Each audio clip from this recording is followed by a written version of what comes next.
Assalamualaikum warahmatullahi wabarakatuh. Iya. Waalaikumsalam warahmatullahi wabarakatuh. Waalaikumsalam warahmatullahi wabarakatuh. Waalaikumsalam warahmatullahi wabarakatuh. Ya, terima kasih teman-teman yang sudah hadir. Bismillahirrahmanirrahim. Alhamdulillahirabbil alamin wa bihi nasta'in wa fil anbiya'i wal mursalin wa ala alihi washabihi ajmain amma ba'du. A'udzubillahi minasyaitonirrajim. Bismillahirrahmanirrahim. Selamat datang buat semuanya yang sudah hadir pada malam hari ini di Majelis Ilmu ya. Buat para duta wakaf yang sudah hadir dan buat para undangannya ya, karena semua di sini para duta wakaf ada teman-teman saya, maka saya meminta izin nih sama teman-teman semuanya yang di sini Bapak Ibu untuk memanggil Bapak Ibu sebagai teman-teman ya, karena saya yakin para undangan di sini adalah teman-teman dari teman-teman saya juga. Supaya lebih akrab manggilnya, saya boleh ya manggilnya teman-teman juga. Makasih ya. Oke, sebelumnya saya memperkenalkan diri dulu ya, tak kenal maka tak sayang ya. Saya pengen semua tuh sayang sama saya karena supaya ngedengerin saya dari awal sampai akhir gitu ya. Jadi saya Zenia, boleh teman-teman panggil saya Z atau Zenia. Saya adalah duta wakaf nasional ya, salah satu duta wakaf nasional. Dan duta wakaf nasional itu sebenarnya apa sih ya? Tujuan kita nih ngapain gitu ya. Jadi duta wakaf nasional ini tujuannya adalah ingin mensyiarkan dan membantu umat merencanakan wakaf sebagai sarana menambah timbangan amal di akhirat. Masya Allah ya, kita bisa menambah timbangan di akhirat tuh luar biasa sekali. Caranya gimana nih? Caranya dengan berwakaf nih teman-teman ya. Nah, tentu berwakaf ada tantangan dan peluangnya. Apa tuh? Boleh ya, saya cerita sedikit nih. Jadi di Indonesia itu kita punya wakaf berupa tanah ya yang sangat besar sekali, yaitu sekitar 430.000 hektar. Masya Allah, banyak banget ya teman-teman. Atau kalau kita hitung per meternya itu sekitar 4.359.000.000 meter persegi. Gitu. Ya. Kemudian ini itu ada di 435.000 lokasi. Ya, dari seluruhnya itu ada yang udah bersertifikat ya, sekitar 287.000 tanah ya lokasi, dan juga ada 148.000 yang memang belum tersertifikasi. Tapi mohon maaf nih, dari yang tersertifikasi dan tidak tersertifikasi ini dua-duanya itu tidak bisa diapa-apakan tanahnya gitu ya. Jadi kita nggak bisa nih ada tanah wakaf yang yaudah dia buat ini, yaudah dia buat itu, nggak bisa gitu. Oke, nah ini ada sumber yang sangat terpercaya ya dari Badan Wakaf Indonesia bahwa wakaf tanah di Indonesia itu senilainya kalau dirupiahkan sekitar 430 triliun. Itu nilai aset tanah wakafnya. Ya, Masya Allah, banyak banget ini kalau misalnya dipakai untuk negara Indonesia ya, untuk biayain Indonesia supaya sembuh dari COVID sih bisa nih segini banyak ya, dan bisa bayar utang negara juga nih insya Allah. Dan ini setara dengan luasnya 430.000 hektar. Ya, banyak banget nih. Kalau dibikin stadion bola sih bisa lebih dari satu kali ya. Saya kurang tahu juga nih kalau stadion bola berapa luasnya. Nah, kemudian di sini tuh 90% aset tanahnya terbengkalai, teman-teman.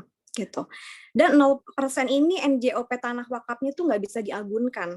Jadi kalau misalnya nih ada keluarga ya, keluarga kita punya tanah wakaf, terus tiba-tiba si ahli waris ini, si anaknya, aduh saya nggak punya uang nih, boleh nggak nih saya agunkan ke bank dulu, saya pakai nih buat modal usaha. Dan ini kan masih punya keluarga. Mohon maaf teman-teman, itu nggak boleh sama sekali ya. Karena wakaf ini haram hukumnya kalau digunakan untuk kepentingan yang lain. Jadi benar-benar ini digunakan harus untuk umat gitu, untuk fasilitas umum, nggak bisa untuk pribadi. Seperti itu. Ya. Nah, terus 90% tanah wakaf terbengkalai, kenapa nih nggak bisa dimanfaatin? Apa sih penyebabnya? Ya, yang pertama itu minimnya akses pendanaan, teman-teman. Kenapa? Karena terbatasnya proposal dan kurangnya juga promosi. Jadi kalau nggak ada yang ngebangun, jadi tanahnya cuma terbengkalai aja, ya di mana ini amalnya? Di mana umat bisa memanfaatkan dari apa yang diwakafkan, gitu. Oke, potensi wakaf uang di Indonesia, potensinya besar banget, teman-teman. Ya, wakaf itu produktif, bahkan belum tersosialisasi dengan baik. Seperti itu. Padahal potensi wakafnya itu 180 triliun per tahun loh. Seperti itu. Nah, jadi di sini bukan hoax beritanya dari majalah maaf ini ada yang komen videonya nggak nyala ya. Ini video saya sebenarnya pakai yang satu lagi teman-teman ya. Jadi saya ada dua device. Yang satu device itu cuma suara aja karena suara saya dari satu device-nya lagi tuh kurang jelas. Jadi saya bikin 2 device, yang satunya nih yang udah dibantu pin ya sama Pak Jul ya. Yang di-pin mohon maaf itu pakai yang ada sayanya, yang Ya, ada ya, video. sudah jelas, sudah wajahnya Sudah. ini ya sekarang ya, yang di-pin. Oke, makasih Pak Jul. Maaf ya, ada disturb tadi sedikit karena ada yang nanya. Oke, saya lanjutin lagi. Jadi di sini ada berita dari republika.co.id bahwa potensi wakaf uang di Indonesia itu sebesar 2.000 triliun. 2.000 triliun, per tahun. Besar banget teman-teman ya. Tapi realisasinya cuma 400 miliar aja per tahunnya. Kenapa nih bisa jadi seperti ini? Ya. Jadi ternyata penyebab wakaf belum berkembang seperti zakat ya. Karena orang tuh taunya zakat itu kewajiban bagi umat Islam ya. Jadi di rukun Islam kan salah satunya ada zakat. Jadi karena itu wajib, ya udah semua jadi tahu ini wajib. Setiap Idul Fitri minimal tuh setahun sekali harus banget berzakat seperti itu kan. Nah, sementara wakaf itu sifatnya sukarela sehingga perlu ada kekuatan untuk mengajak masyarakat ya agar mau berwakaf secara masif gitu. Nah, fungsi kita nih sebagai duta wakaf nasional yang mau mengajak dan ngasih tahu nih, oh ternyata ada loh sesuatu yang bikin kita bisa berwakaf dengan mudah dan pasti gitu. Jadi kita sama-sama di Indonesia secara masif nih untuk apa? Untuk bisa mencapai yang seharusnya kita bisa wakafkan senilai tadi 2.000 triliun tadi seperti itu ya. Karena sifatnya masih sukarela ya, minimnya juga literasi wakaf ya. Nah, itu yang menyebabkan jadinya wakaf ini belum banyak diketahui sama orang ya, maksudnya masih awam lah seperti itu. Nah, sedangkan zakat itu dari kecil di masyarakat, di rumah bahkan itu udah diajarin sama orang tua kita. Dari kita masih SD ya, SMP sampai perguruan tinggi. Itu yang dibahas zakat terus seperti itu. Nah, wakafnya nih masih banyak yang belum tahu tentang detailnya seperti apa. Ya. Jumlah muslim di Indonesia itu ada 235 juta jiwa ya. Tapi laporan hasil survei indeks literasi wakaf nasional tahun 2020 kemarin itu masih sangat rendah sekali teman-teman. Bisa dilihat di sini kecil banget. Kalau saya zoom nggak bisa ya, jadi teman-teman bisa nge-zoom sendiri. Di situ ada pemahaman lanjutan tentang wakaf ya, kemudian juga ada pemahaman dasar tentang wakaf. Indeks literasi zakatnya itu semuanya masih di bawah 60% bahkan ya, 50-30%-an. Rendah sekali teman-teman. Kenapa sih kita mau bicara wakaf hari ini? Jadi wakaf itu buat mungkin teman-teman yang masih belum paham juga, karena saya jujur dulu juga sebelum jadi duta wakaf nasional itu masih belum paham wakaf itu sebenarnya seperti apa sih gitu kan. Oke, jadi wakaf ini sebenarnya adalah ibadah yang sangat spesial, istimewa. Semua ibadah itu istimewa di mata Allah ya, sangat mulia semuanya. Cuman kalau wakaf itu dia itu agak sedikit berbeda. Contohnya gini, teman-teman sholat, ya, zakat, puasa, haji, umroh, semuanya diterima nih sama Allah dengan amal yang sangat besar, luar biasa gitu ya. Nah, tapi teman-teman kerjakan hari itu, teman-teman dapat pahala hari itu juga, ya. Kemudian ketika teman-teman tidak melakukan amal ibadah yang tadi saya sebutkan, teman-teman stop, amal ibadahnya nggak dapat lagi. Tapi kalau wakaf, Masya Allah, ketika kita tidak melakukannya lagi, selama wakaf yang kita keluarkan masih digunakan untuk umat, itu akan terus mengalir. Makanya disebutnya dengan amal jariyah. Jariyah itu dalam bahasa Arab artinya mengalir. Ya, jadi amalan yang terus mengalir untuk kita nih, seperti itu. Nah, mungkin kalau teman-teman di sini ada sekitar 20 orang nih ya yang hadir pada malam hari ini, saya ajak nih, yuk kita berwakaf sama-sama hari ini juga. Kita sama-sama bangun masjid. Bangun masjid itu harga tanahnya aja mungkin udah miliaran ya, dari ratusan juta sampai miliaran. Untuk pembangunannya juga sekitar segitu. Jadi dari 20 orang ini kalau bangun masjid, nggak mungkin nih saya minta patungannya 1 juta. Pasti ratusan juta ya, atau mungkin puluhan juta deh, kayak gitu. Kalau misalnya kita bangun masjidnya mungkin di daerah. Nah, tapi pasti kalau saya ajak hari ini juga dengan ngeluarin uang segede gitu, masih punya alasan nih. Termasuk saya juga mungkin kalau ngeluarin segitu banyak, kalaupun ada ya teman-teman, saya yakin semua mungkin ada yang memang benar-benar ada sebenarnya. Tapi kayaknya kan di zaman pandemi ini kita banyak sekali pengeluaran gitu. Iya, Mbak Ira benar yang di iPad ya. Oke, jadi saya jadi baca ini, takutnya nanti teman-teman yang lain juga jadi nggak bisa lihat muka saya ya. Jadi yang di pin itu yang di handphone saya, yang ada video sayanya yang bukan foto ya. Oke. Nah, jadi alasan apa nih sebenarnya yang ada di pikiran kita sekarang nih untuk berwakaf? Aduh, saya belum apa nih. Kalau misalnya bangun masjid dengan walaupun patungan ratusan juta, 200 juta per orang misalnya dikali 20 orang nih ya. Terus kayak belum terbayang deh kayak segitu banyak gitu ya. Terus caranya juga gimana saya nggak tahu gitu kan. Terus belum kepikiran, kayaknya belum penting deh. Yang penting kan saya udah sholat, udah zakat juga gitu kan. Kayaknya wakaf masih belum penting gitu kan. Terus belum sanggup juga segitu banyak. Nah, oke. Kenapa sih setiap orang dan bahkan setiap keluarga penting mempunyai amal jariah berupa wakaf? Jadi stigma-stigma yang tadi tuh ya, mungkin saat ini kalau belum tahu ilmunya, belum tahu caranya bagaimana, nggak apa-apa punya stigma seperti itu ya. Tapi kalau misalnya udah tahu ada yang cara termudah, kalau misalnya sampai kita nggak melakukan itu yang rugi tuh kita sendiri. Kita benar-benar sungguh merugi, gitu teman-teman. Oke, saya lanjutin lagi. Kenapa setiap orang bahkan setiap keluarga penting punya amal jariah berupa wakaf? Jadi teman-teman ya, kalau misalnya teman-teman tahu itu di surat Al-Munafikun yang ayat 11, sekiranya kematianku dapat ditunda sebentar saja, ya, maka saya akan bersedekah, yaitu wakaf, ya, dan ingin menjadi orang yang soleh. Karena udah dipastikan orang yang soleh dan berwakaf itu timbangan amalnya besar, teman-teman, berat, gitu. Itu yang akan membimbing kita ya, yang akan membawa kita itu ke jalannya Allah. Seperti itu. Dan kenapa harus sama keluarga juga? Karena kita pengen sama-sama sekeluarga tuh kumpul di jananya Allah. Jadi kalau ditanya, sayang nggak sih sama anak-anak? Sayang. Sayangnya seberapa besar? Sayangnya dunia akhirat. Karena saya pengen di dunia sama anak-anak dan di akhirat juga sama anak-anak. Sama suami juga, sama orang tua juga, adik juga, seperti itu. Ya, oke. Berapa lama sih teman-teman kita hidup di dunia? Kalau misalnya ini kita ngobrol sambil interaksi juga ya, boleh di chat di kolom komen. Kira-kira ada yang tahu nggak berapa lama kita hidup di dunia? Boleh teman-teman sama-sama buka KTP-nya di dompet, di dalam tas.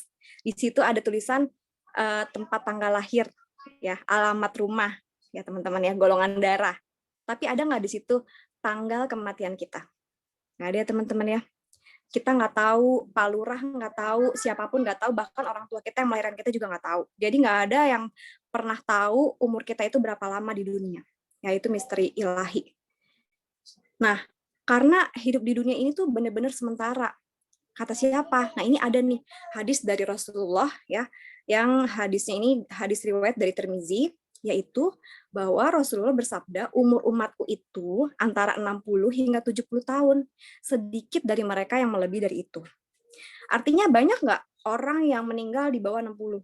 Banyak banget teman-teman. Jadi kalau berpikir, kayaknya berwakaf nanti deh, saya masih muda, kayak saya juga masih sehat.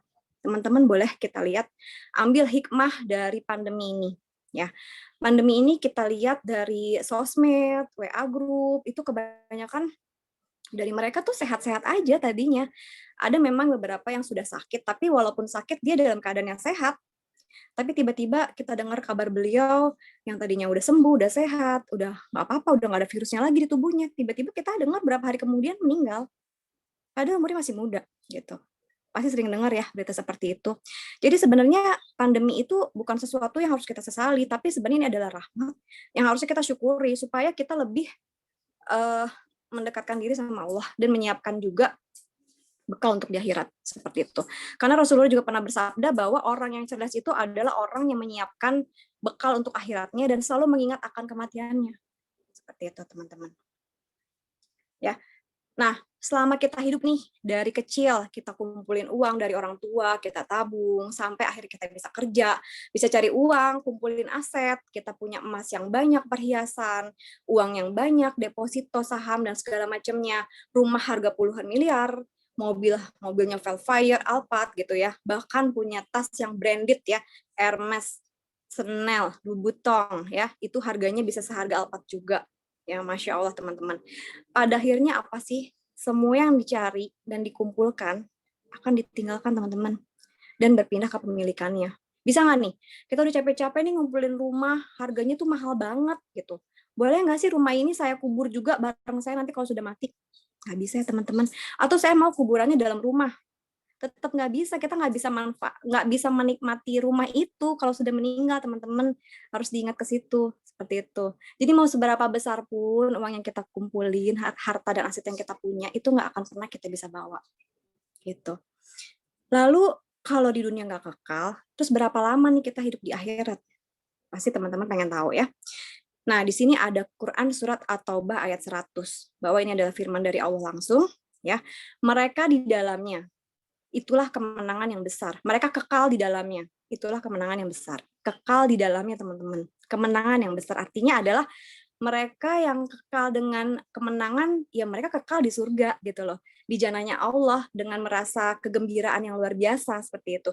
Dan juga ada nih Quran surat Az-Zukhruf 74 sampai 75. Sesungguhnya orang-orang yang berdosa kekal di dalam azab neraka jahanam. Innalillahi, serem banget ya teman-teman. Tidak diringankan azab itu dari mereka dan mereka di dalamnya berputus asa. Masya Allah, saya merinding. Ya, jadi ya udah di dalam neraka tuh kita nggak bisa untuk kembali memohon ampun sama Allah, tolong ya Allah saya balik lagi, saya pengen punya wakaf yang banyak, saya pengen sholat yang bener-bener khusyuk dan bisa baca Al-Quran sesuai makhraj dan tahu artinya, itu nggak bisa lagi terulang teman-teman. Kalau udah di neraka, nauzubillah, jangan sampai teman-teman. Makanya kita siapin bekal. Jadi ibaratnya gini, teman-teman mau keluar negeri aja, misalnya keluar negerinya ke Kutub Utara ya. Kalau teman-teman persediaan bekalnya nggak cukup, teman-teman bisa meninggal loh, gitu ya. Karena di sana dingin sekali. Apalagi kalau sampai perginya jauh dan nggak akan pernah kembali lagi ya ke akhirat. Apalagi nauzubillah sampai ke neraka. Nggak ada bekal nih, ya udah teman-teman. Jadi kita nggak bisa apa-apa, putus asa aja gitu. Nah, berapa besar nih kemungkinan bahwa timbangan amal kita lebih besar, lebih berat daripada timbangan dosa? Ya. Ada nggak sih teman-teman boleh bantu di kolom chat yang yakin kalau timbangan amal kita itu pasti yakin deh besar, soalnya kan kita udah sering sholat 5 waktu setiap hari. Terus udah gitu juga sholatnya ada sholat sunnahnya juga gitu. Ya walaupun misalnya kadang-kadang telat 1 jam 2 jam, soalnya lagi kerja, soalnya makan dulu, belum turun nih si perutnya, kan ada yang kayak gitu juga ya teman-teman ya. Nah, nggak yakin ya Pak Fauji, benar, saya juga nggak yakin sih kalau timbangan amal saya lebih berat daripada dosa saya. Karena gini, banyak juga orang yang ngerasa sholatnya udah rajin, puasa udah bagus, tiap Ramadan selalu puasa gitu ya. Belum yakin banget ya Ibu Mega, benar.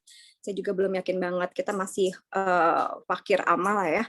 Nah, terus sedangkan dosa-dosa kita, dari dosa yang besar sampai dosa yang kecil, kadang-kadang kita nggak pernah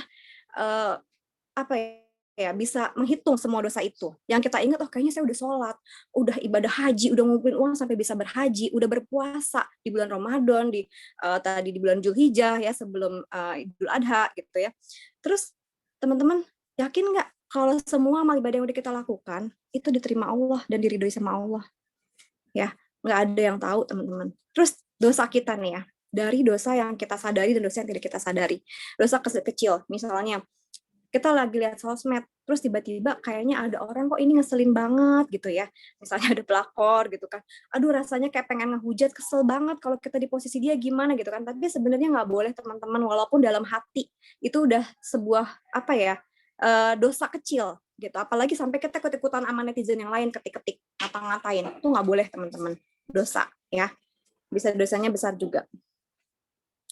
Oke, nah amal jariah ini sangat dibutuhkan teman-teman di akhirat. Amal jariah ini adalah pahala yang mengalir dan tidak putus.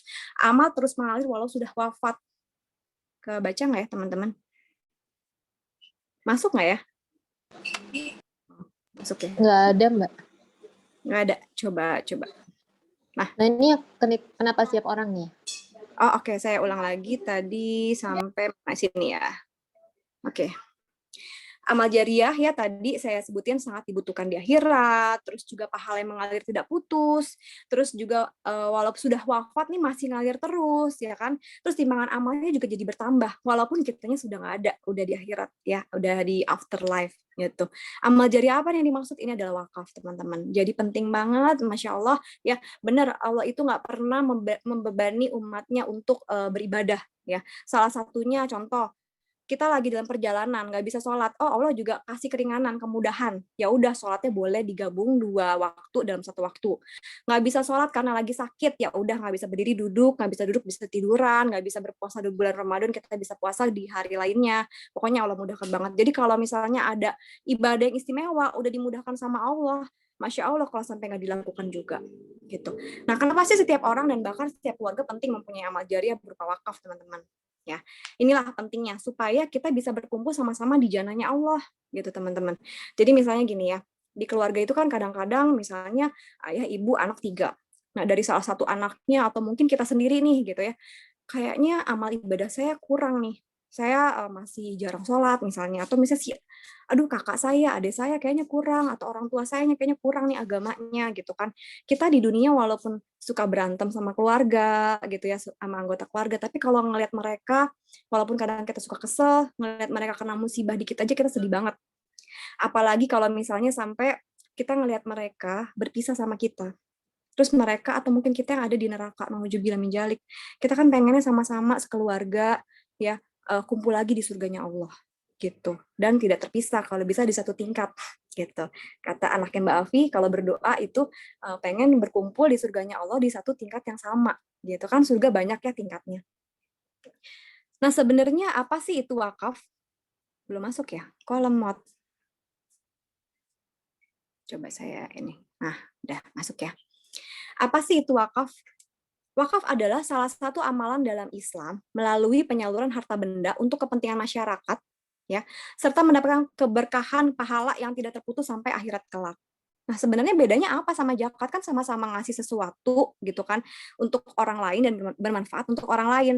Nah, bedanya gini, kalau sedekah biasa, teman-teman misalnya ngelihat ada fakir miskin, terus kita kasih uang atau misalnya kasih makanan. Dia makan, dia kenyang, alhamdulillah kita dapat pahala. Tapi ketika besoknya dia lapar lagi atau gini, makan itu kan nggak cuma satu hari satu kali ya. Nanti pagi kenyang, siangnya lapar lagi, ya udah pahala kita stop sampai situ, sampai setelah kita ngasih makan dan sampai dia kenyang, terus dia lapar lagi, stop pahala kita gitu. Kita kasih nih tiap hari ke kitabisa.com, ada orang yang kena sakit kanker, kita kasih 1 juta untuk biaya kemoterapi, dia cuma sekali doang, kemoterapinya harus berkali-kali. Nah, berarti artinya sampai dia kemoterapi dari uang 1 juta itu selesai, ya udah selesai juga amal dari ibadah yang kita keluarkan. Nah, begitupun bedanya nih ya, bedanya dengan wakaf. Kalau misalnya berwakaf, ini adalah sesuatu yang kita amalkan dengan harta atau misalnya sesuatu yang kita sayang banget, gitu, yang ada value-nya, nilainya juga cukup mahal. Kenapa cukup mahal? Karena ini manfaatnya terus-menerus dan untuk banyak umat, bukan cuma untuk satu atau satu kelompok aja. Seperti itu, teman-teman. Ya, jadi walaupun kita misalnya cuma ngewakafinnya masjid doang gitu ya, atau misalnya ambulan gitu kan, tapi kan si ambulan dan masjid ini nggak cuma kayak ambulan dipakai satu kali habis itu ambulannya dibakar, enggak, kan dipakai terus, bakal ada terus yang sakit gitu atau yang meninggal. Begitupun masjid, apalagi masjid nih dipakainya aja 1 hari 5 kali, itu untuk yang sholat doang, belum yang melakukan misalnya tausiah, pengajian dan lain-lain di dalamnya. Dan selama itu dipakai, selama banyak orang yang memakainya, sebesar itu dan selama itu juga yang mengalir pahala untuk kita. Oke, sebelum berwakaf kita perlu tahu juga yang namanya rukun wakaf, teman-teman. Di sini ada yang namanya wakif. Wakif itu apa?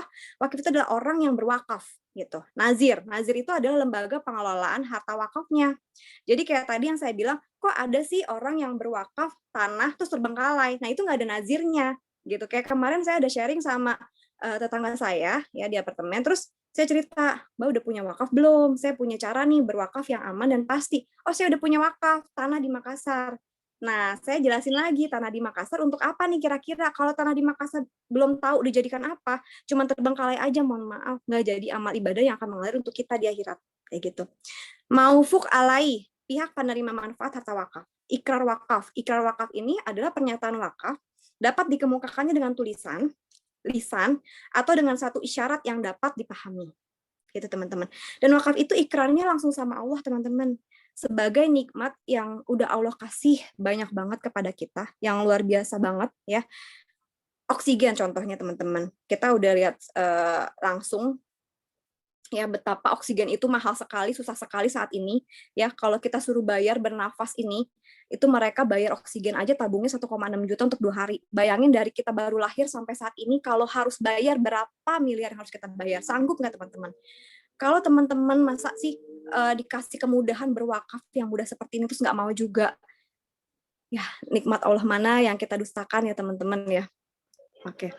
Nah, contoh nyata nih kekuatan wakaf dalam sejarah Islam. Semua amal ibadah yang kita lakukan itu kan atas perintah Allah. Selain perintah Allah, kita juga mau melakukan apa yang disunahkan oleh Rasulullah. Maksudnya apa? Kira-kira yang Allah yang Rasulullah itu lakukan, itu akan kita lakukan juga supaya kita boleh bantu co-hostnya untuk dinonaktifkan audio. Oke, saya mute. Sorry. Ya, jadi semua yang Rasulullah lakukan, lalu kita ikut lakukan juga, itulah yang akan menjadi pahala untuk kita. Nah, untuk wakaf ini Rasulullah lakukan nggak? Tentu, teman-teman. Ya, di sini ada Masjid Nabawi. Mungkin teman-teman yang udah sering dengar tentang Mekah, Baitullah, ya. Kalau ke sana atau mungkin udah umroh dan haji, pasti udah ke sana juga ngeliat Masjid Nabawi yang super besar itu. Itu adalah salah satu wakaf pertamanya Rasulullah. Ya, beliau beli dari Masukin kameranya straight gitu gak? Saya mute dulu. Para co-host boleh bantu saya untuk mute ya. Oke. Jadi Masjid Nabawi ini dibeli tanahnya oleh dari seorang yatim piatu ya, yang Rasulullah beli, kemudian Rasulullah bangun menjadi masjid ya. Inilah masjid yang disebut Masjid Nabawi. Dan ada fadilahnya juga nih, yang Masya Allah luar biasa. Kalau kita sholat di Masjid Nabawi itu pahalanya sama dengan 1000 kali sholat di masjid manapun. Masya Allah, sanggup nggak kita sholat di 1000 masjid? Tapi udah Allah mudahkan. Dengan adanya wakaf dari Rasulullah, kita boleh sholat di satu masjid ini, Masjid Nabawi, kita amal ibadahnya itu sama kayak pahalanya sholat di 1000 masjid. Masya Allah ya. Nah, ini yang kedua ada Masjid Kuba. Ini adalah masjid yang pertama kali Rasulullah bikin juga. Ini yang pertama kali dibuat ya. Kalau yang tadi pertama kali diwakafkan. Ada fadilahnya juga di Masjid Kuba ini. Jadi kalau teman-teman yang sudah umrah atau haji, pastikan ke sana ya, terus ngeliat nih. Coba kita kayak sengajain aja untuk sholat dua rakaat aja, sholat sunnah. Nah, sholat sunnah 2 rakaat di Masjid Kuba itu pahalanya sama dengan ibadah umroh. Seperti itu teman-teman. Jadi kalau teman-teman haji ke sana, terus sholat 2 rakaat dapat juga pahala umroh. Bonus gitu ya. Cashback. Enggak ya, Bu. Bercanda aja. Nah, oke. Wakaf kebun kurma dari Umar bin Khattab di Khaybar. Jadi waktu itu, ini udah mulai sahabat Nabi ya. Tadi Nabi, dan sekarang ada sahabat-sahabat Nabi yang memang selalu nanya nih sama Nabi, ya, Rasul, saya ini jarang sekali nih dapat tanah yang luar biasa bagus banget gitu ya. Ini tanah di Khaybar saya dapatkan, dan kira-kira baiknya untuk apa ya? Oh ya sudah, kamu jangan diwariskan, jangan dihibahkan juga. Lalu diapakan? Ya udah, tanah ini ya, kebun kurma ini hasilnya nanti kamu sedekahkan. Artinya si kebun kurma ini kan semakin banyak ya. Semakin banyak dan semakin terus-menerus kurmanya ada, berarti selama itu juga dan sebesar dan sebanyak itu juga yang Umar bin Khattab dapatkan gitu pahalanya. Mengalir terus sekitar udah 1400 tahun ya berlalu, dan itu pahalanya terus mengalir. Seperti itu, sorry. Nah, ini ada wakaf sumur Raumah di Madinah oleh Utsman bin Affan. Ini ceritanya menarik banget. Saya yakin semua teman-teman di sini udah pada tahu ceritanya, tapi karena saya suka boleh saya sharing sedikit ya. Jadi di sini Utsman bin Affan itu sedekah sumur. Masya Allah, iya Mbak Cindy. Jadi sumur ini gini ceritanya, punya Yahudi, terus karena waktu itu Utsman bin Affan melihat para penduduk di Madinah beli harga airnya di Yahudi ini lumayan mahal, mereka banyak mengeluh, akhirnya Rasulullah, saya harus apa? Oh ya, berwakaf. Ya udah, saya mau beli nih sumur ini dari Yahudi. Ternyata Yahudi nggak kasih untuk dijual. Akhirnya Utsman bikin kesepakatan untuk dibagi 2. Hari ini buat Utsman, hari ini buat Yahudi. Nah, saat itu juga Utsman bilang sama penduduk di Madinah, untuk hari ini karena milik saya, kalian ambilnya 2 kali lebih banyak supaya besok nggak ngambil lagi, karena besok itu harus bayar ke Yahudi. Jadi supaya gratis ya, ya udah ambilnya 2 kali lipat aja, seperti itu. Nah, akhirnya karena Yahudi nggak ngalamin ini nggak mengalami keuntungan, ya udah dijual langsung, seperti itu, dijual sumurnya. Akhirnya udah sama Utsman diwakafkan, sehingga semua penduduk di Madinah itu ya memanfaatkan sumur ini dengan gratis, seperti itu. Mohon maaf sebentar. Tap. Oke. Kemudian ada wakaf Universitas Al-Azhar ya. Di sini kampus ya yang berdiri 970 meter ya. Ini semua orang di seluruh penjuru di dunia itu gratis untuk kuliah di sini. Masya Allah. Jadi luar biasa banget pahala yang mengalir terus-menerus untuk yang mewakafkan Al-Azhar ini. Itu dong charger. Gitu teman-teman. Dan ada lagi nih wakaf Raja Abdul Aziz. Ini adalah menara Zamzam. Jadi kalau teman-teman yang pernah umroh atau pernah haji atau pernah dengar gitu ya, menara Zamzam ini luar biasa bagus banget ya. Itu ada di depannya Baitullah ya, Makkah, di depannya Makkah. Di situ ada hotel yang bagus banget ya. Kemudian juga ada restoran juga. Dan ternyata ini adalah wakaf. Nah, dari sini keuntungannya, sebentar ya, saya bantu di ini dulu, cas dulu. Kelihatan. Oke. Nah, keuntungan dari hotel ini itu dijadikan untuk pembiayaan ya, untuk pengelolaan masjid ya, Masjid Al-Haram. Jadi kalau teman-teman ini datang ke Mekah ya, ke Baitullah, itu ke Masjidil Haram, itu besar sekali, luas banget. Terus kita lewat, itu nggak pernah tuh yang namanya ngurusinnya itu tuh kayak seminggu sekali atau sehari sekali. Mereka tuh bener-bener tiap saat dibersihin. Al-Hajj, Hajj gitu kan, minggir, maksudnya haji, minggir gitu, mau dibersihin, pokoknya tiap saat dibersihin terus. Makanya nggak pernah di sana itu kotor, teman-teman. Nah, ada lagi di sini wakaf Baitul Asyi oleh Syekh Bugah Al-Asyi di Mekah. Ya, jadi ternyata orang Indonesia ya dari suku Aceh juga ada yang mewakafkan tanahnya ini dipakai untuk hotel ya di Mekah gitu. Masya Allah, luar biasa banget. Jadi di sini ya barakallah banget Bu Syarifah. Jadi di sini untuk orang Aceh yang naik haji ya datang ke Mekah, terus mereka orang Aceh itu dikasih uang 5 juta per orang, teman-teman, uang sangu gitu ya, untuk uang jajan di sana selama naik haji. Nah, itu 5 juta itu adalah wakaf hasil dari keuntungan hotel itu. Jadi selama banyak orang Aceh yang berhaji dapat uang saku seperti itu ya, dan itu juga wakaf yang mengalir terus-menerus untuk Syekh Bugak Al-Asyi. Seperti itu. Gimana nih cara kita punya wakaf? Wakaf itu kan yang kita tahu masjid, rumah sakit, pesantren, perkebunan ya dan sebagainya. Ya, yang biayanya itu nggak dikit, teman-teman. Saya tahu ini kayaknya berat banget, harus mewakafin segini besarnya gitu ya. Saya pun juga kalau disuruh sekarang juga untuk mewakafin masjid sih pasti berat banget, teman-teman. Nah, kalau ngebangun masjid nih membutuhkan biaya 500 juta. Kira-kira nih teman-teman udah ada dananya atau belum? Ya. Mungkin ada yang berpikir kayak dana segitu belum ada, atau ada juga yang berpikir ada sih, tapi kan sekarang lagi zaman pandemi. Ya, zaman pandemi kayak gini lagi susah banget. Ekonomi kita tuh bukan cuma ekonomi satu orang ya, tapi satu Indonesia, satu seluruh dunia bahkan lagi krisis. Gitu. Kayaknya kalau ngeluarin segini langsung ngeri juga gitu. Takutnya nanti kebutuhan-kebutuhan lainnya jadi terbengkalai gitu kan. Kita kan juga di dunia tetap harus berikhtiar gitu kan, walaupun kita juga berikhtiar juga untuk akhirat kita gitu. Nah, kalau ternyata nih teman-teman di rekeningnya ada nih 500 juta. Kalau saya challenge nih untuk teman-teman semua, sekitar ada 23 orang yang hadir, saya challenge untuk wakaf uang 500 jutanya, mau nggak teman-teman? Hari ini juga.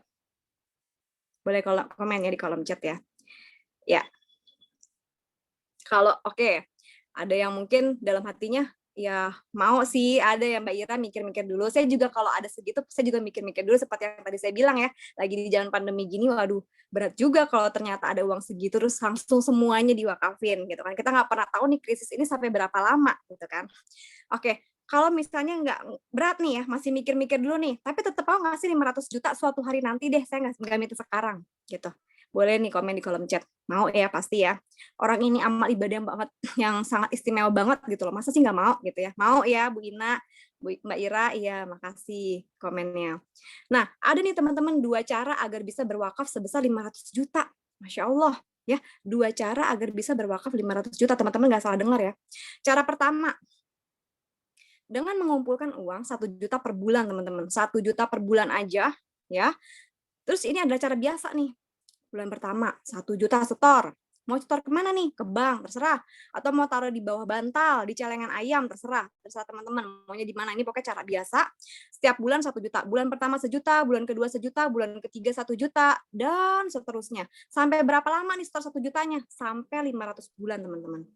Ya. Untuk sampai dapat 500 juta, masa waktu yang dibutuhkan itu adalah 500 bulan. Kok belum muncul ya? Coba saya ulang lagi. Oke. Nah, untuk sampai dapat 500 juta, masa waktu yang dibutuhkan adalah 500 bulan. Atau selama 41 tahun, 6 bulan. 42 tahun itu teman-teman uangnya nggak boleh diambil dan nggak boleh stop, teman-teman. Harus store terus. Ya, artinya kalau misalnya ternyata belum terkumpul 42 tahun kemudian, terus tiba-tiba amit-amit ya, resiko kan ke depan kita nggak pernah tahu apa yang terjadi. Ya kan? Dan kita nggak pernah tahu umur kita sampai berapa. Kalau ternyata nih, umur kita nggak nyampe 42 tahun ke depan, gitu ya. Terus akhirnya uang yang terkumpul itu baru misalnya 12 kali, 12 juta doang. Ya, akhirnya nggak ada 500 jutanya, cuma 12 juta. Itu jadinya sedekah atau wakaf. Ya, paling 12 juta bisa dipakai untuk apa? untuk misalnya biaya anak yatim sekolah 1 tahun doang. Setelah itu selesai, tahun berikutnya mereka harus biaya sekolah lagi, selesai juga akhirnya amal kita dan terputuslah amal kita. Kalau cuma 12 juta doang. Begitupun ada juga kan orang ya baru setor sekali sebulan atau 5 kali 5 juta, 1 juta, tiba-tiba udah Allah panggil. Kita nggak pernah tahu teman-teman. Uangnya baru 5 juta, 1 juta doang. Kira-kira bisa nggak dipakai untuk berwakaf? Nggak bisa ya teman-teman ya. Kalau ada cara lain nih yang lebih ringan, ya untuk bisa berwakaf 500 juta nih, hanya dengan menyisihkan 30 sampai 50 ribu per hari aja, ya nggak harus nunggu sampai 500 bulan. Kalau ada kayak gitu pasti mau ya, saya yakin nih semua pasti mau. Boleh komen di kolom chat buat yang mau. Nah, gimana nih cara punya wakafnya? Ya, dalam jumlah besar, ratusan bahkan miliaran rupiah secara terencana dan pasti. Ya Mbak Ira mau ya? Iya, saya juga mau Mbak Ira. Ya, gimana caranya nih supaya terencana dan pasti? Iya, Bu Mega mau ya Bu? Iya. Nah, caranya berkuantum wakaf nih teman-teman. Ya, udah terencana, pasti pula. Kalau yang tadi kan terencana, ya yang sebelumnya cara biasa, tapi nggak pasti. Kenapa nggak pasti? Loh, kalau misalnya tiba-tiba kita beresiko meninggal dipanggil Allah belum terkumpul, uangnya nggak ada, cuma ada segitu doang, kan nggak pasti, ya kan? Nah, cara kuantum wakaf kenapa dibilang pasti? Oke, saya jelaskan nih teman-teman. Dengan mengikuti program Repro Syariah Alisya, ya, cara kuantum wakaf seperti ini. Contohnya, bulan pertama, ya, kita setor 1 juta. Kemudian wakaf, ya sudah tersedia 500 juta, walaupun baru setor 1 kali aja. Tapi udah tersedia wakaf 500 juta. Bahkan kita boleh pilih lembaga pengelola wakafnya atau nazirnya. Mau kemana nih? Kan teman-teman mungkin sering dengar Al-Azhar, kayaknya Al-Azhar bagus nih, saya mau ke Al-Azhar deh. Atau mungkin teman-teman ngeliat dompet duafa, mereka punya planning bagus banget nih, bikin sumur misalnya. Oh ya udah deh, dompet duafa aja atau rumah wakaf, iwakaf, rumah Badan Wakaf Mandiri, Wakaf IKADI, Kampung Makfiroh, ya Kampung Makfiroh nih yang lagi kerjasama juga sama para duta wakaf nasional di sini, gitu ya. Atau Yakesma, boleh yang mana aja, teman-teman pilih sendiri, gitu. Atau misalnya mau browsing dulu apa yang paling bagus yang kira-kira teman-teman emang pengen banget berwakaf di sana. Kemudian bulan kedua setor lagi 1 juta, ya. Bulan ketiga 1 juta lagi, ya kan, tiap bulan. Tiba-tiba di bulan keempat teman-teman ya, Allah panggil nih berkehendak lain. Meninggal dunia lah nih orang tersebut, ya, si Fulan. Sehingga nggak bisa lanjutin lagi nih buat nyisihin iuran per bulannya, gitu. Tapi Masya Allah ya, dengan kuantum wakaf ini, kita semua yang mau wakaf di Repro Syariah Alisya ini, itu tetap ada uang 500 juta. Masya Allah ya, luar biasa. Boleh dong tepuk tangan buat Alisya Syariah, Alisya Repro Syariah. Ya, terima kasih. Nah, jadi berwakaf 500 jutanya ini boleh pilih. Seperti yang tadi saya sebutin ya, dompet duafa, Al-Azhar, rumah wakaf, iwakaf, wakaf IKADI, Badan Wakaf Mandiri, Yakesma, Kampung Makfiroh, juga PBNU. Contohnya gimana sih yang tadi gitu ya? Yes, wakaf is a great idea. Kok ini belum muncul? Sebentar. Nah, contohnya seperti ini. Ada Pak Wakif, usia 38 tahun, ikut program Repo Syariah dengan menyisihkan 1 juta aja per bulannya. Dikumpulin dong ke Repro Syariah Tabaru. Tabaru itu artinya apa? Ini dalam bahasa Arab yang artinya tolong-menolong. Yang memang di dalamnya itu bukan cuma si Pak Wakif doang, teman-teman, tapi ada ratusan ribu orang ya, jutaan orang, puluhan juta orang gitu ya, yang berwakaf juga di sini, yang ikut program Repro Syariah Tabaru. Gitu. Pak Wakif setor nih 1 juta per bulan, 1 juta per bulan, 1 juta per bulan, yang lain juga sama ya, beda-beda mungkin untuk iurannya, karena kan orang-orang juga punya pikiran untuk berwakaf juga pastinya beda-beda mau berapa, tergantung keadaan ekonomi dan tergantung juga maunya sebesar apa. Untuk Allah tuh maunya sebesar apa, setiap orang pasti punya pikiran yang berbeda-beda. Nah, tiba-tiba nih Pak Wakif baru setor 3 kali meninggal dunia nih teman-teman, ya, innalillahi. Uang santunannya 1 miliar langsung keluar, ya, nggak keluar di sini. Nah, kemudian di sini langsung ada turun nih, dari uang santunan 1 miliar ini turun 550 juta. Untuk siapa? Untuk warisannya teman-teman. Pak Wakif kan hidupnya nggak sendiri. Ada anak yang masih kecil, ada istrinya, mungkin nggak bekerja. Kalaupun bekerja mungkin kurang untuk biayain anaknya. Seperti itu. Jadi Pak Wakif ini udah menyiapkan 550 juta untuk keluarganya. Seperti di Al-Baqarah ayat 180, setiap kepala rumah tangga pencari nafkah itu wajib banget teman-teman hukumnya untuk menyisihkan ya atau menyiapkan warisan. Karena yang namanya keluarga kita itu dipertanggungjawabkannya sampai ke akhirat gitu. Jangan sampai ketika kita meninggal ya udah goodbye keluarga gitu kan, kayaknya bebannya udah berkurang nih, gua nih udah meninggal enak-enakan, sedangkan hutang dibebankan kepada keluarga, anak sama istri. Jangan sampai teman-teman malah dosa. Iya, di Al-Baqarah 240 juga ada ya, seperti 180 juga ada, kurang lebih artinya sama. Kemudian 45%-nya ini untuk wakaf sebesar 450 juta, seperti itu. Nah, terus ada juga nih sahabat Rasulullah. Kenapa sih ya Rasulullah nggak boleh 100%? Jadi ada sahabat Rasulullah pernah nanya sama Rasulullah, terus dia bilang, saya pengen nih ya Rasulullah punya pahala yang luar biasa besar banget, sehingga nanti pada saat saya di akhirat itu langsung dapat tiketnya tuh VIP ke jannahnya Allah gitu kan. Boleh nggak dari semua aset saya yang saya punya, tabungan yang saya punya, saya serahin semuanya untuk wakaf? Rasulullah bilang nggak boleh. Oh, nggak boleh ya kalau 100%. Kalau gitu 50%-nya boleh nggak? Nggak boleh tetap. Kenapa nggak boleh? Iya, bolehnya cuman 45% aja atau sepertiganya aja gitu. Karena memang ada hak untuk si ahli waris itu yang wajib banget kita penuhi dulu baru berwakaf. Seperti itu. Ya, dan ini jelas banget teman-teman semuanya ada di dalam fatwa MUI. Ya, kalau teman-teman nih masuk ke restoran ya, terus restorannya misalnya restoran Indonesia gitu kan, tapi nggak ada logo halalnya, teman-teman tetap masuk nggak? Tetap makan nggak? Restoran Padang misalnya, atau restorannya misalnya warteg gitu kan, bukan restoran ya, tapi kan warteg sekarang juga udah banyak yang bagus, yang mahal juga gitu. Teman-teman nggak perlu nanya, ini udah terdaftar belum nih di fatwa MUI, udah ada belum, ada BPOM-nya kan, nggak nanya kayak gitu ya. Atau misalnya abang-abang pinggir jalan, lagi lapar banget, ada somai nih, kesukaan, kan nggak nanya juga, ada fatwa MUI-nya nggak gitu. Apalagi ini nih, ya kita mau nyedekahin uang ya untuk wakaf, kita wajib banget nih lihat ada MUI-nya apa enggak. Udah ada MUI-nya, masih enggak juga.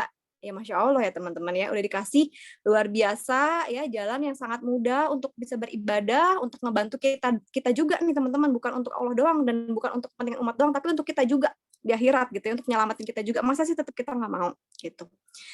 Nah ini ada fatwa MUI-nya ya. Oke, nah ini dari Nazir Wakaf yang menjadi mitra duta wakaf community kita. Di sini ada program wakaf Dompet Duafa. Di Dompet Duafa ini kita ada rumah sehat terpadu, kemudian juga ada rumah sakit mata, terus ada juga rumah sakit Medikas Sri Bawono, ada masjid, ada universitas juga, ada untuk pemberdayaan juga, gitu. Kemudian di sini ada juga dari Al-Azhar. Al-Azhar ini kita ada pembangunan masjid, ada pembangunan sumur bor juga di Alor, di luar kota, ada juga untuk pastinya kalau Azhar teman-teman sering dengar ya memang ini untuk pendidikan gitu ya. Untuk pendidikan masa depan yang berakhlak mulia. Kemudian juga ada wakaf mushaf. Selama mushaf itu Al-Quran itu dibaca terus ya, dan selama itu pula juga pahala yang mengalir terus. Apalagi dibacanya sama hafizah Quran nih, gitu ya. Wakaf pengadaan mobil jenazah, wakaf ternak kurban gitu ya.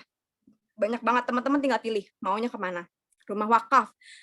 Terus ada SD di daerah nih di NTT, wakaf untuk produktif, terus juga wakaf sekolah, terus ada macam-macam banget ya, air bersih, kan banyak banget ya di kota-kota di luar sana yang mungkin memang airnya nggak bersih gitu. Itu untuk dapetin air bersih itu susah sekali.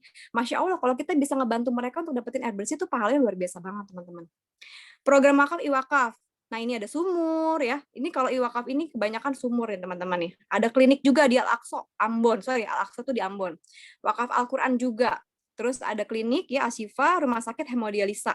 Jadi banyak banget ya. Tadi ada Bu Ina juga cerita, ternyata banyak banget nih orang yang meninggal gara-gara dia antri untuk hemodialisa, cuci darah karena ginjalnya itu kelamaan. Jadi nggak tertolong. Tapi dengan kita membantu mereka ikut sedekah wakaf untuk pembangunan rumah sakit ini dan mereka akhirnya gratis ya, Masya Allah luar biasa banget kita bisa bantu mereka gitu ya. Ada program wakaf IFKADI juga untuk pembangunan masjid sih kebanyakan mereka. Nah teman-teman tinggal pilih. Ada juga program wakaf Yakesma juga, perguruan tinggi, tahfiz ya, kemudian juga ada wakaf yang produktif kayak misalnya untuk petani dan untuk lain-lain. Ada juga program wakaf mandiri nih untuk lingkungan belajar, kemandirian, rumah, kemudian juga ada generasi mandiri berprestasi, terus pesantren dan lain-lain. Nah, Kampung Makfiroh ya, wakaf di Makfiroh. Jadi Kampung Makfiroh ini adalah salah satu fasilitas yang memang dibangun. Ada masjid di dalamnya, sekolah, pendidikan, dan lain-lain. Jadi banyak banget di dalamnya sarananya gitu. Dan kita boleh nih ke sini untuk pembangunan fasilitas untuk sekolahnya gitu. Nah, sekolah ini nanti akan gratis dari sekolah yang memang berbayar ini biayanya gitu, dan itu juga sebagian dari wakaf juga. Jadi kita ikut ngebantu mereka juga nih untuk bisa mendapatkan manfaat fasilitas dan sarana prasarana yang dari hasil wakaf dari kita seperti itu. Ya, kemarin kita di sini juga ada teman-teman para duta wakaf, juga para wakif ya, yang udah kita ajak berwakaf juga untuk berwakaf di Kampung Makfirah. Nah, ini kalau seperti ini jadi nanti udah tinggal si ahli warisnya aja yang akan udah berikrar, juga di sini ada saksinya juga ya. Terus juga si ahli waris juga sudah setuju, ada nazirnya juga tanda tangan, semuanya nih ikrarnya di diabadikan ya. Nah, ini penyerahan wakaf nih. Wakafnya ini wakaf wasiat 450 juta oleh Bapak Gilang nih. Masya Allah nih. Udah nyiapin dari sekarang. Itu kalau kemarin dengar Mbak Mila ikut ikrar wakaf di sini tuh sedihnya luar biasa. Sedihnya karena udah bisa menyiapkan ini tuh luar biasa, kayak bikin hati tuh tenang teman-teman. Gitu, tenang banget ya. Jadi kadang-kadang kita ngedenger ya orang yang masih muda, teman kita sendiri kok udah meninggal gitu kan. Saudara-saudara kita yang kayaknya sehat atau yang mungkin sakit kok udah meninggal gitu kan. Terus kayak makin panik gitu. Apalagi kalau misalnya ternyata kita nggak siap teman-teman. Nggak siap dalam bentuk apa sih yang kita takutin? Yang pasti dalam bentuk dalam bentuk amal ibadah kita. Yakin nggak sih amal ibadah kita bisa menolong kita untuk bisa di akhirat itu dapat surganya Allah gitu kan? Terus bisa nggak sih kira-kira dari amal ibadah kita ini menerangkan kubur kita, melapangkan kubur kita? Kan kita nggak pernah tahu. Tapi dengan kita berwakaf kita jadi lebih tenang, tenang beribadah, tenang berpikir, tenang bekerja juga seperti itu. Ini ada ikrar wakaf juga ya oleh Ibu Mila, Mbak Mila, Masya Allah ya. Di sini ada ikrar wakafnya, persetujuan ahli warisnya gitu ya. Dan ada foto bersama nazirnya juga. Ini ada video Kampung Makfirah. Cuma untuk mempersingkat waktu, saya langsung next aja. Oke. Nah, apa saja sih keistimewaan program kuantum wakaf bagi para wakif ya, bagi para orang yang berwakaf ini? Nah, keistimewaannya itu banyak banget. Saya boleh bacakan ya. Jadi mendapatkan ketenangan batin teman-teman yang tadi saya sudah bilang juga ya, sehingga lebih tenang dalam bekerja, beribadah gitu ya. Karena kapanpun Allah panggil ya, insya Allah udah siap. Karena udah ada warisan, anak istri dan suami juga udah tenang gitu ya, udah nggak ada masalah nih gitu ya. Terus juga udah ada wakaf yang memang di akhir, jadi udah insya Allah tenang dunia akhirat teman-teman. Seperti itu. Nah, di sini ada contoh Pak Wahyu nih. Muncul nggak Pak Wahyu di layar teman-teman? Pak Wahyu ini lagi nyiapin wakaf dan warisan untuk keluarganya sebesar 750 juta. Belum ada Mbak. Pak belum Wahyunya. Ya, Pak Wahyunya aku panggil dulu ya. Sini, ayo Pak Wahyu keluar. Oke, sudah. Nah ya, seperti ini Pak Wahyu, dan juga ada Ibu Dian Andriani Kusyana, seorang ibu rumah tangga, teman-teman. Ibu rumah tangga kan mungkin beda ya, ada teman-teman di sini yang bekerja. Nah, kalau ini ibu rumah tangga yang memang benar-benar nyisihin dari uang belanjanya teman-teman. Buat apa? Buat berwakaf. Berwakafnya buat siapa? Buat ketiga putrinya. Masya Allah. Terus juga nih, yang kedua, solusi bagi wakif juga. Ya, solusinya apa?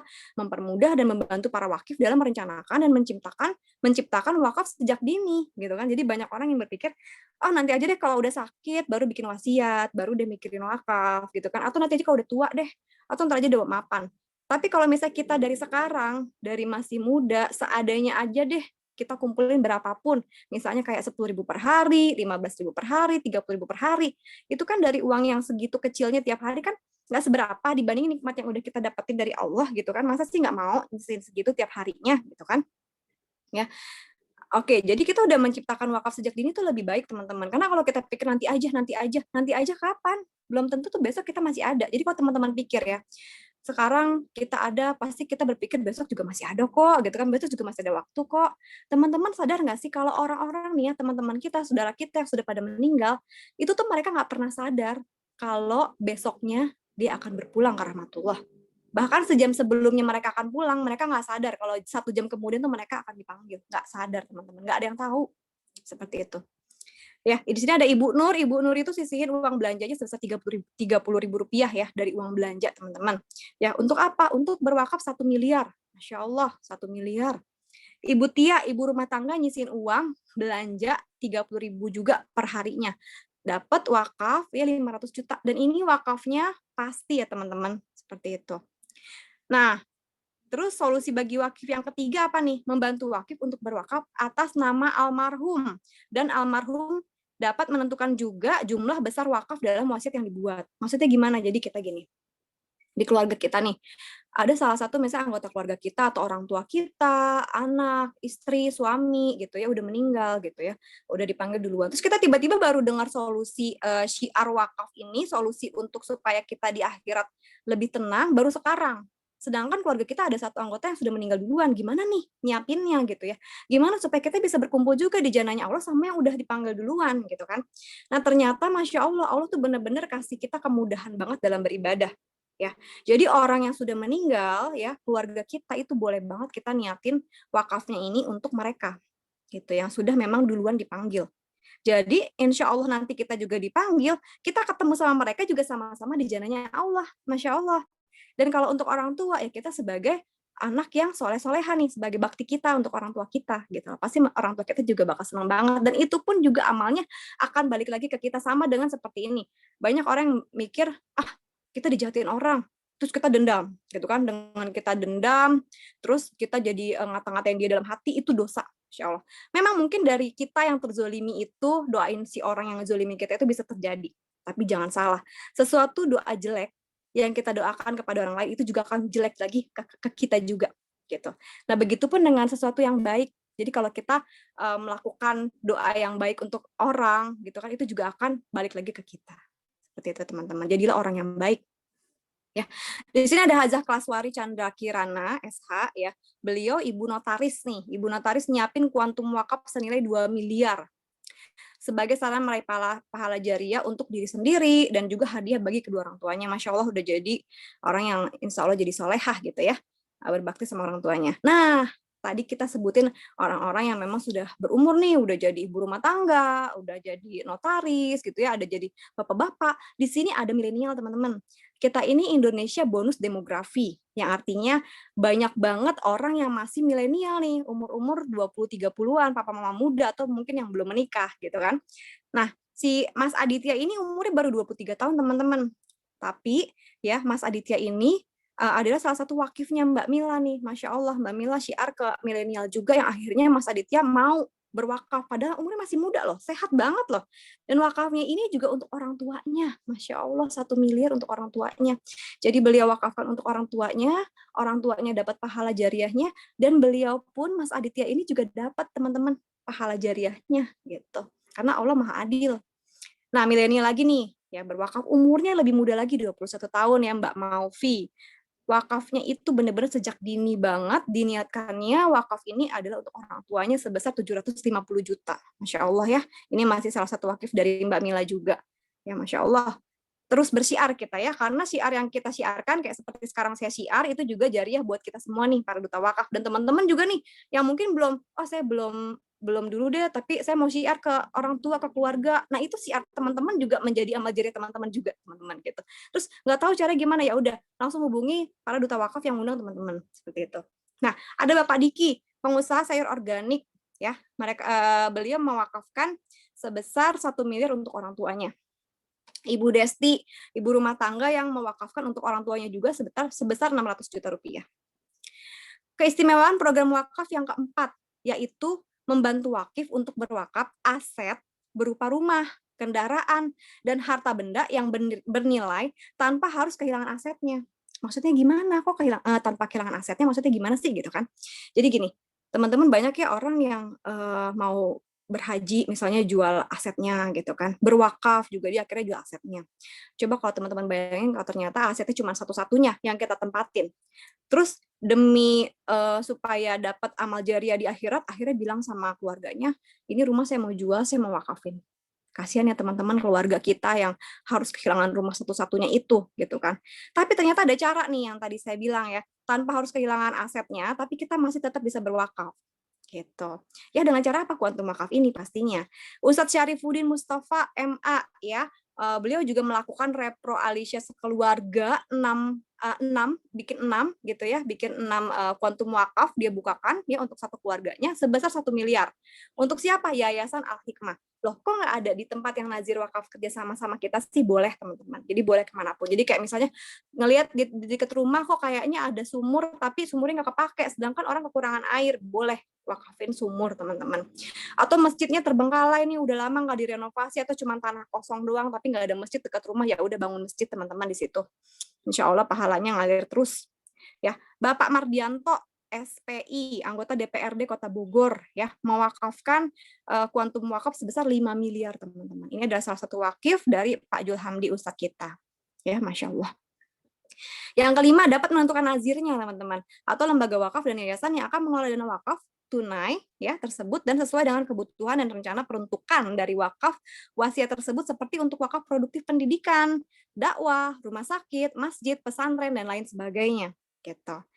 Ya, nah ini juga ada wakaf untuk pendidikan dan dakwah di Makfirah juga, teman-teman. Ini ada ikrar wakafnya, ya, ada foto-foto dari ikrarnya, persetujuan ahli warisnya. Ini adalah dari Ibu Ratnasari, 250 juta wakafnya.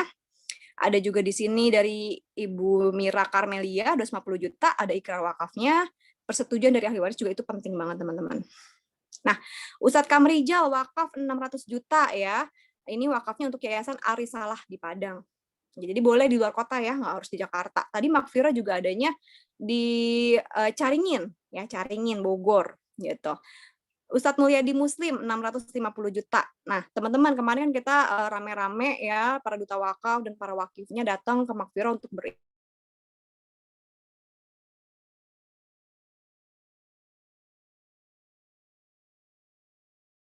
bisa berwakaf di sana. Cuman karena PPKM kita tunda sampai nanti PPKM-nya udah stop, kita bisa melakukan aktivitas keluar lagi. Nah, ini kita boleh sama-sama datang ke sana lagi sesuai protokol. Jadi teman-teman yang belum berwakaf, pengen tahu seperti apa ikrarnya, boleh ke sana. Atau mungkin teman-teman yang ngerasa sekarang harus berwakaf hari ini juga, ya udah, yuk kita sama-sama wakafnya ke Kampung Makfirah gitu. Nah, Ustadz Firman Bahar, LC ya, wakaf 650 juta di Yayasan Arisalah Padang juga. Nah, ini adalah tabel kuantum wakaf dan warisnya. Jadi udah ada wakafnya berapa, warisnya berapa. Kita harus lihat dulu dari usia masuknya. Jadi, loh, kok beda-beda nih? Umur 25, umur 61, kok di sini iurannya beda ya? Karena setiap umur itu kan semakin besar umurnya semakin beresiko. Resikonya memang resiko dipanggil Allah, cuman kan kita nggak pernah tahu ya kapan itu terjadi, tapi memang lebih besar itu kan resiko dipanggil Allah di atas umur yang tadi Rasulullah bersabda ya, 60-70 tahun, seperti itu. Di atas dari itu juga ada tapi sedikit. Nah, kita lihat nih, dari umur 25-30 yang tadi para milenial, mereka biasanya iurannya berapa sih untuk dapetin 500 juta, gitu seperti tadi contoh yang saya sebutin 500 juta tadi. Nah, ternyata iurannya cuma 12.000 per hari, teman-teman. Somai aja harganya lebih dari ini. Masa sih buat somai mau gitu yang cuma jajanan kecil gitu kan. Terus uang jajan bulanan juga kan lebih dari ini. Masa sih cuma iuran per hari untuk akhirat kita, teman-teman? Masa nggak mau gitu. Ya, terus berapa lama nyetornya? 12.000 per harinya, 20 tahun aja gitu. Ya. Nah, kalau 20 tahun teman-teman kali 12.000 per hari, itu tuh hasilnya nggak nyampe 500 juta. Masih kurang. Tapi dengan di sini belum sampai 20 tahun amit-amit dipanggil Allah, uang 500 jutanya udah siap. 500 juta ini dibagi dua, dari wakaf 225 juta dan warisannya 275 juta, teman-teman. Gitu. Nah, kalau umur 41-45 berapa iuran per harinya? 21.700 rupiah per harinya. Sama 20 tahun juga dan wakaf warisnya juga sama. Seperti itu. Kalau umur 61 emang masih boleh ya? Boleh buat nenek atau buat ibu bapaknya nih ya, mama papa di rumah yang umurnya udah 60 ke atas, itu kira-kira nyetornya berapa? Oh, 83.400 aja, 100.000 lah nggak nyampe. Itu juga kita kalau di Starbucks cuma dapat satu minuman sama kue makarung ya, satu gitu, dan itu cuma masa iurannya 10 tahun aja, teman-teman. Lebih rendah iurannya karena kan usianya juga nggak sepanjang yang 25 tahun ya. Jadi kita iurannya lebih kecil tapi memang agak besar. Tapi sebesar-besarnya nggak besar banget lah, teman-teman. Tetap dapat 500 juta juga. Gitu. Ya, di sini kalau naik lagi nih 1 miliar kayak tadi para wakif yang bisa wakaf 1 miliar berapa nih? Untuk 25 sampai 30 itu 23.400 ya, untuk 4145 itu 43.400 doang, teman-teman. Ya, bisa dapat 1 M loh, teman-teman. 61 sampai 65 itu 166.700 sampai 10 tahun aja. Masya Allah, dapat 1 miliar 450 juta untuk wakaf dan warisannya 550 juta. Ya. Ini 2,25 miliar. Nah, teman-teman boleh difoto ya ini berapa nih? Atau misalnya jangan difoto, boleh tanya lagi sama para pengundangnya. Saya kayaknya mau yang 2,25 miliar nih, tapi tadi Mbak Zenia nih ya yang yang ngejelasin tuh nggak semuanya dijelasin. Umur saya sekian nih, berapa yang harus saya setor? Tanya ya para duta wakafnya. Gitu. Tanya para pengundangnya. Oke.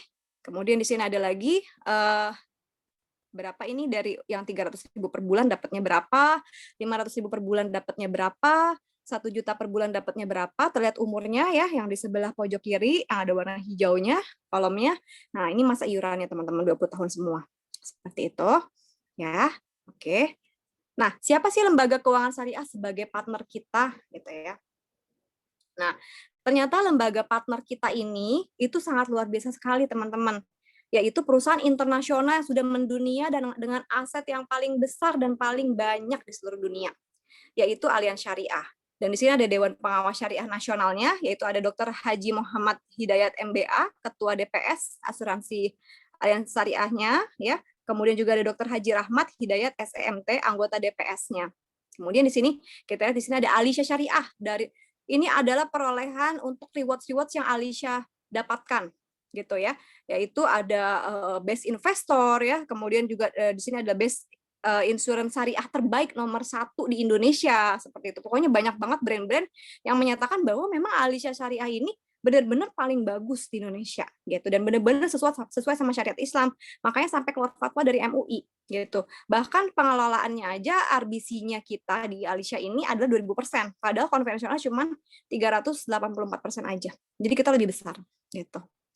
Nah, ini adalah video dari Bapak B.J. Habibie, cuma saya nggak tayangkan karena waktu kita juga terbatas ya. Jadi Bapak B.J. Habibie ini berperan banget dalam kehadiran Allianz di Indonesia. Kenapa? Karena waktu itu kan beliau tinggal di Jerman, terus juga Jerman ini, Alisya ini belum masuk ke Indonesia, lewat beliau lah akhirnya Alisya digandeng pada saat beliau itu bikin pesawat pertama ya. Nah, dan dia menggandeng Allianz sebagai asuransinya, seperti itu. Ya, jadi sampai sekarang ini tuh asuransi yang paling bagus di dunia, gitu teman-teman. Nah, oke, saya next lagi. Oke, jadi ini adalah perusahaan yang sangat besar dan kuat, udah 130 tahun loh teman-teman ya, udah lebih tua dari nenek kita mungkin gitu ya. Perusahaannya sangat kualitasnya tinggi sekali, resikonya rendah sekali gitu ya. Dan dana kelolaannya yang tadi saya bilang kaya banget karena ada 2,3 triliun rupiah, US dollar dan setara dengan 33 kuadriliun rupiah atau setara dengan 20 kali cadangan negara Indonesia gitu ya. Ini perusahaan kita itu terbesar ya, kemudian juga ada di rank the world most valuable brands itu kita ada top 50 ranks, terus kemudian juga ada claim records-nya itu ini 7,8 triliun per tahun. Apalagi di pandemi ini kita besar banget teman-teman, paling besar. Jadi kalau teman-teman nanya di tempat lain itu cover nggak nih kalau COVID, kita cover ya teman-teman, seperti itu. Nah, ini ada fitur-fitur nih dari Alisya. Ya kalau zaman dulu kita taunya kan yang namanya insurance syariah itu ya paling untuk pendidikan anak gitu ya teman-teman ya. Kemudian juga untuk proteksi kesehatan, kemudian juga untuk kecelakaan, tapi Allianz juga mengeluarkan fitur wakaf. Jadi udah aman deh dunia akhirat. Nggak membebani keluarga, menyusahkan keluarga, tapi juga malah melindungi keluarga dan aset kita, bahkan sampai akhirat gitu. Sampai insya Allah ke jannahnya Allah. Gitu. Jadi kalau teman-teman dengar, aduh kalau ke Mekah butuh visa, ke Jannah juga butuh wakaf, teman-teman. Insya Allah ya. Nah, kemudian di sini fitur wakafnya itu Alisya Protection Plus adalah berkah. Pahalanya terus mengalir selama nilai wakafnya dimanfaatkan, ya kan? Ringan nilai wakafnya melalui setoran kontribusi yang berkala dengan minim sekali atau murah. Ya, kemudian amanah. Wakaf kamu nantinya akan dikelola oleh lembaga pengelola wakaf nazir yang terpercaya pastinya. Jadi bukan yang nazirnya tuh yang perusahaan-perusahaan kecil yang kita nggak pernah kenal, tapi ini ada perusahaan-perusahaan besar yang pasti semua orang tahu perusahaan itu. Sumbangsi bermanfaat dalam meningkatkan perekonomian masyarakat. Ya, di sini ada foto nih yang diabadikan oleh nazir wakaf kita nih, yang sama dengan kita tadi Iwakaf ya, salah satu nazir kita. Ya, foto Ustadz Ahmad Yusuf direkturnya wakaf Iwakaf ya. Di sini dengan salah satu ini ahli waris dari wakif yang meninggal. Wakif yang meninggal akhirnya keluar nih jumlah wakafnya, foto bersama untuk Iwakaf karena memang beliau yang sudah meninggal ini yang punya polis wakaf ini mewakafkan wakafnya itu ke Iwakaf seperti itu. Nah, teman-teman, waktu di dunia ini nggak terasa ya teman-teman, cuman ada 3 hari aja. 3 hari aja teman-teman. Hari kemarin ya, Masalahnya hari kemarin itu kita nggak bisa mengulang ceritanya gitu. Jadi sebesar apapun dosa-dosa kita, terus kita pengen, ya Allah balik lagi deh, kemarin saya mau minta maaf sama orang tadi, kayaknya saya udah berbuat dosa, saya udah zalim gitu kan, ya Allah kemarin saya kelupaan tahajud, kelupaan bangun tahajud, itu nggak bisa diulang teman-teman. Ya udah berlalu gitu aja gitu ya. Terus ada nih hari ini, di mana teman-teman bisa memperbaiki itu semua dengan apa? Dengan memperberat timbangan amal teman-teman semua. Dengan apa teman-teman? Menabung untuk amalan kita di dunia dan di akhirat dengan cara berwakaf teman-teman. Jadi waktu untuk berwakaf itu kapan sebaiknya? Ya cuman hari ini karena nggak bisa kemarin. Kalau besok gimana? Masih bisa nggak? Teman-teman tadi saya udah bilang ya, di KTP itu nggak ada tanggal kematian. Jadi kita nggak pernah tahu. Orang yang udah meninggal tadi juga nggak tahu kalau besoknya itu bakal meninggal. Jadi waktu terbaik ya cuma hari ini teman-teman. Karena kita nggak tahu besok itu masih bisa ketemu atau enggak. Ya, langsung teman-teman hubungin orang yang mengundang teman-teman ya. Hubungi Duta Wakaf teman-teman ya untuk membantu kita merencanakan wakaf terbaik kita sebagai sarana menambah timbangan amal kebaikan di akhirat. Seperti itu. Terima kasih. Salam dari saya Duta Wakaf Nasional Zenia. Oke. Terima kasih teman-teman sudah mendengarkan saya sampai habis ya. Mohon maaf kalau banyak kesalahan dari saya. Sungguh kesalahan datangnya dari saya dan semua kesempurnaan datangnya hanya dari Allah. Masya Allah, tabarakallah. Oke, terima kasih teman-teman. Saya tutup atau mungkin Pak Jul ada yang mau disampaikan tambahan? Cukup, Zenia, udah bagus banget ya. Terima kasih atas penyampaiannya, luar biasa. Masya Allah, sama-sama Pak Jul. Oke, terima kasih. Saya tutup teman-teman. Wassalamualaikum warahmatullahi wabarakatuh. Waalaikumsalam warahmatullahi Waalaikumsalam warahmatullahi wabarakatuh. wabarakatuh.